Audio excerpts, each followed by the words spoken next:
Here's me trying out my new toy, my new Simpson 3000 psi 2.4 GPM pressure washer.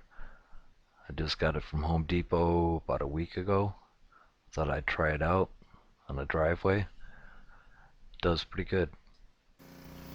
Takes about 3 to 4 swipes back and forth before you get nice and white underneath.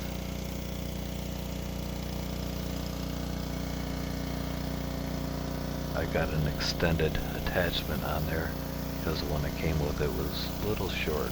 Had to bend over a little bit. I'm pretty happy with it.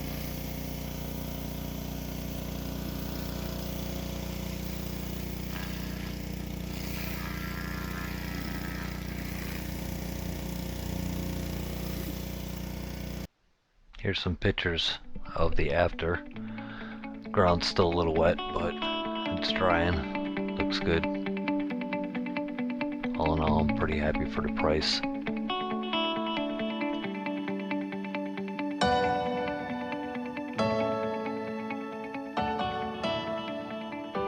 Thanks for stopping and watching my video. Give me a thumbs up. Appreciate it. Thanks.